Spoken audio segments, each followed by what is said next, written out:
In our next assignment, we're going to be making a presentation board with our original simple chair and our revised chair. Before we start, you'll need to download both the PNGs from the chair revision and the original chair.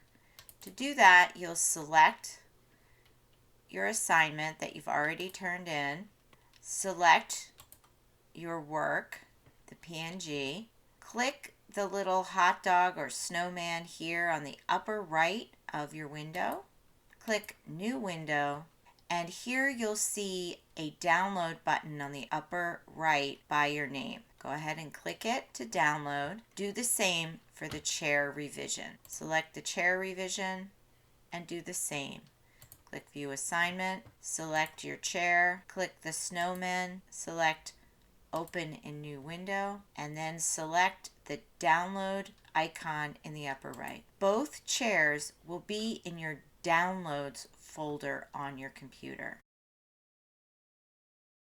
Select the new assignment and click View Assignment. In the Your Work section, you'll see that there's a template that's been shared with you. Click it to open. You'll change the text box and add your first and last name. Select the box, highlight it, and add your name. Next, we're going to upload the two PNG images that we downloaded previously. To do that, we're going to go up to Insert, Image, Upload from Computer. When the Finder opens, navigate to the Downloads folder, select one, hold the Shift key, and select the other one to open both. Here you'll find both images. I suggest that you separate them, select one and move it over so that you have both. On this one, I have part of the guy in the frame, so I'm going to double click and mouse over the crop handle to make my frame smaller and crop out the guy. Making the frame smaller will help you work with the images. And the same thing here. You'll see that the sky transported in and is not transparent. So I'm going to double click inside on that one and do the same thing. I'm going to make the overall size of this image smaller so that it's easier to work with. And I'm going to crop out the sky. Notice that my four-sided cursor changes to a single-sided when I'm on the crop out handle. Next, I'm going to make the modified chair, which is the most important one, bigger than the other because this is the most important piece of the presentation. And the original measured chair can go up here on the left-hand side. There's a background swatch here which you can modify and change as you like. You could also add some color if you thought that would enhance your presentation board. I'm just going to leave mine like this. I like that it's anchoring this chair here so that people see, oh, okay, this is the chair that was used. And then the larger one is my modified chair because that's the one that has the texture and maybe the color and shows it off the best.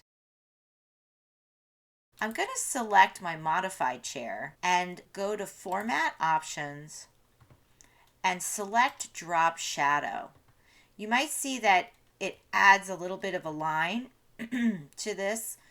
But what I'm going to do is I'm going to change the distance so that I can see where my drop shadow is. And I'm going to change the angle so that the drop shadow is a little bit to the lower right-hand side.